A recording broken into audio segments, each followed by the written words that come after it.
Good morning, everyone, and welcome back to my channel.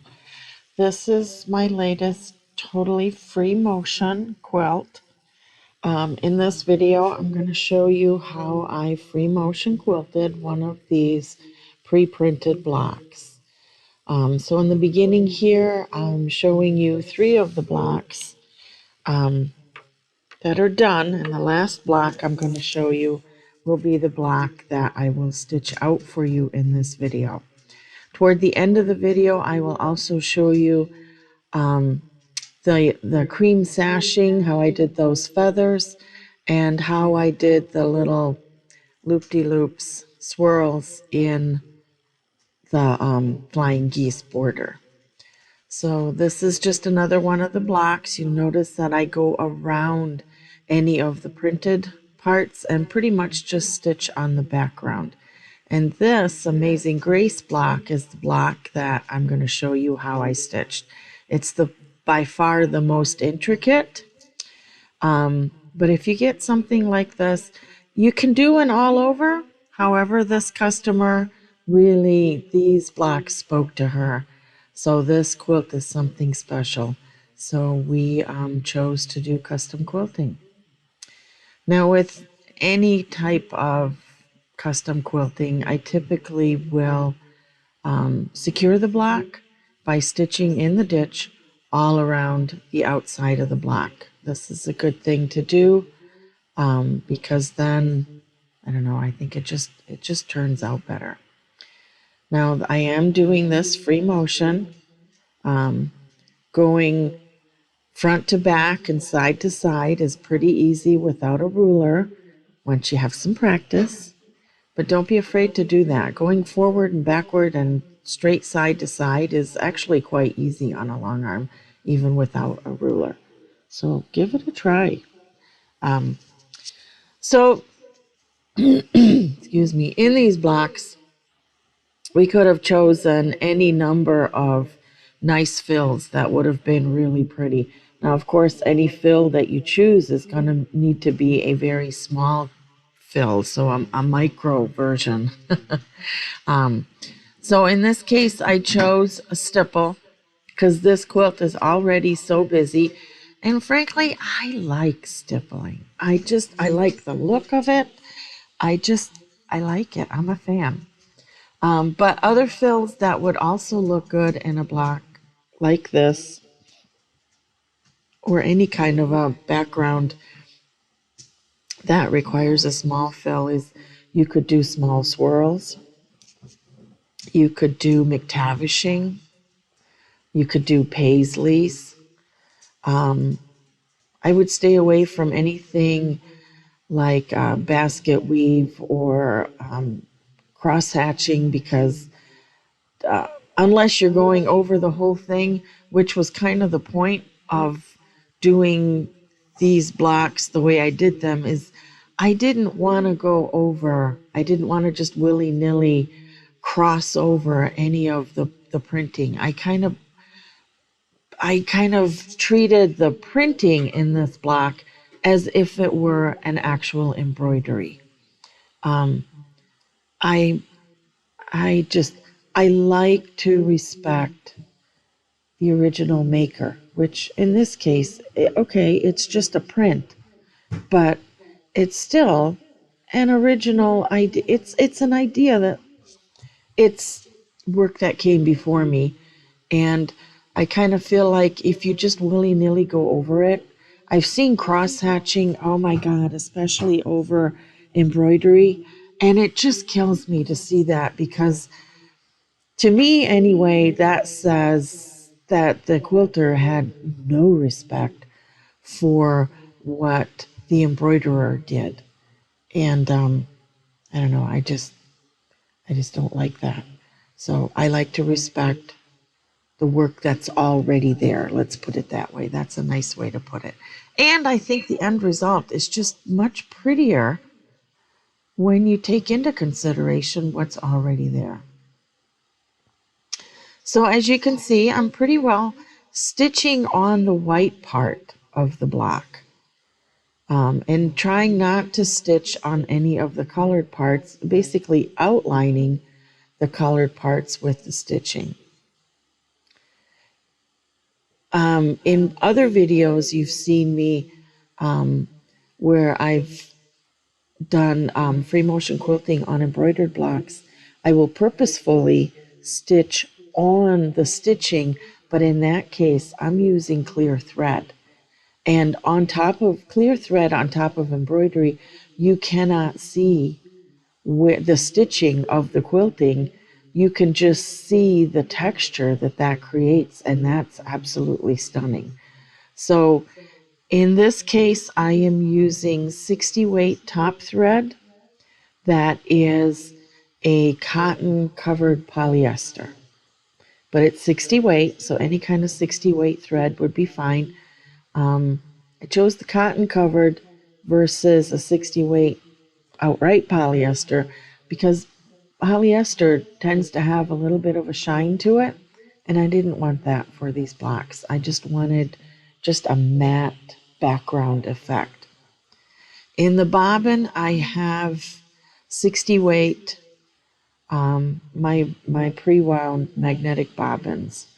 I get them from Dash. That's the wholesale branch. Sorry. I can't remember the retail name of it. But anyway, 60 weight in the top and the bottom. I'm using a cotton bat here. This is going to be a wall hanging. So typically on wall hangings, I will use Quilter's Dream. They call it bamboo now. They used to call it Orient. I think that batting has by far the nicest drape of any batting I've come across. That bamboo, or formerly called Orient, is a bamboo silk blend. It is wonderful, but I wanted a little bit, it is very low loft, so I wanted a little more loft in this, so I chose cotton. And with this heavily, as this will be quilted, it will still have a nice drape. Now you see in this center, I am curving around all those little dots. And the reason I did that was I just wanted it to have kind of a doily effect. It's the printing already kind of says that, and doing that little scallop around those dots, excuse me, just intensifies that, accents that even more. So that's why I went around those dots as opposed to not going really around any of the other dots in this piece. And I am going around each of the letters.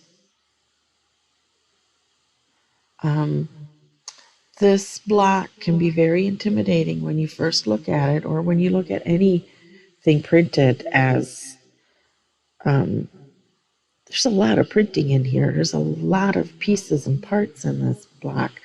And, you know, my advice to you, if you're intimidated by it, just, you know, how do you eat an elephant? One small bite at a time. Just look at this as one small piece at a time. And, you know, if you get a little overwhelmed, just step back, walk away, go have a cup of coffee or glass of wine, whatever helps. And then just come back and tackle the next piece of it. I am showing you at, oops, sorry, that was my boy Harvey. I am showing this to you at actual speed. This is actual speed quilting. I didn't speed this up for the video at all. But again, if you're intimidated by printing, I know some of these pre-printed blocks, especially with the digital printing now, can be so detailed. They're wonderful, but they can also be very intimidating to do free motion. So just tackle one bit at a time. Now you saw a little bit ago where I just paused. And when I pause, it's because I need to figure out what I want to do next. And sometimes it just takes a couple seconds. But give yourself that pause. Take a moment, breathe, relax your shoulders, relax your wrists, and, you know, carry on. These are fun to do. And when you see the result, it's just incredible. The results on this. I love this little quilt. This is only, this whole quilt, it's 2 blocks wide by 3 blocks long. The whole thing is only 37 inches wide by 60 inches long. It is not a big quilt. So something little like this, do some detailed quilting because it's little. It won't take that long. I think this took me a couple days. Well, not totally. When I quilt like this, I quilt for no more than a couple hours at a time. Because quite frankly, my body, my back, my hips just can't take standing. I need to go sit down for a while and just give my back and my hips a break, and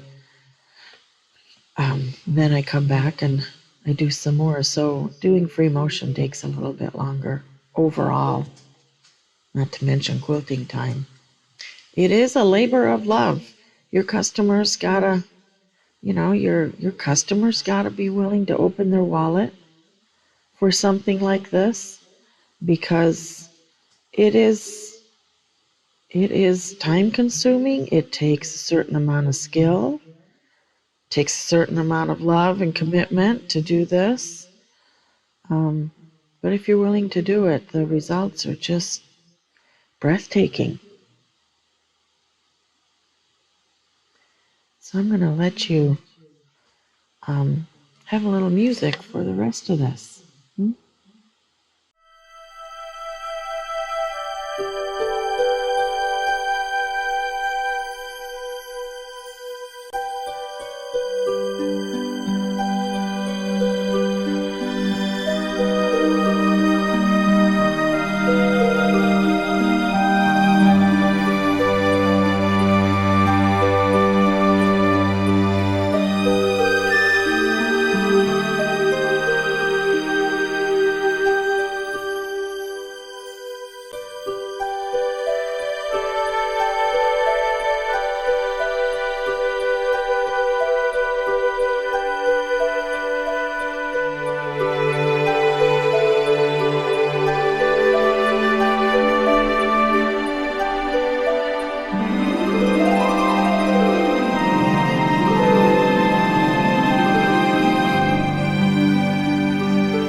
Here we are back. So now I'm going to show you how I did the centers of those flying geese. In the beginning here I did one of the wings, but that was the only time you're going to see that. I basically just put 3 feathers in each wing, but my lighting wasn't such that you could actually see what was going on there, so I didn't include that in the video. Excuse me. But these little flying geese centers were just too cute. It's just 3 swirls with the center swirl alternating, either going left or right. And it's an easy way to travel from one goose to the next.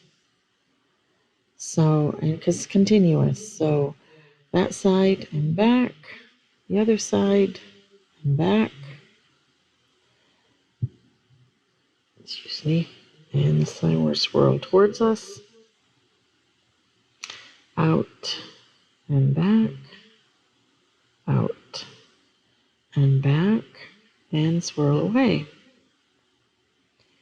Come back and out and back. I think I'm going to do 1 or 2 more of these. And then I'll show you how I did that cream sashing. Those pretty feathers in that cream sashing. There we go. So her cornerstones were, it's a 4 patch, and each one of these little patches is like a 1/2 inch. This is insanely small. So that's the only, no, one more. There will be one more that you see. I just put a swirl, swirling from the center out into each one of those little pieces. So this is just such a pretty sashing design. So you're going to swirl, you're going to hug that outer, in this design, the key thing to remember is your feathers are always going to hug the outer edge of the sashing. Now in this case, I did it in sets of 4, 3, 4, come back, hug that outer edge, swirl in, hug the outer edge, and 2, 3, 4. Stay with the outer edge, hug the outer edge. There you go. 2, 3, 4. Hug the outer edge. Stay with the outer edge. 2, 3, and 4. You get that? You kind of constantly hug that outer edge with your feathers. That's the key to having that in your head. I took a class once where one of the teachers tried to teach it, well, taught this, and I was sharing a long arm with another lady, and she just could not get the hang of it.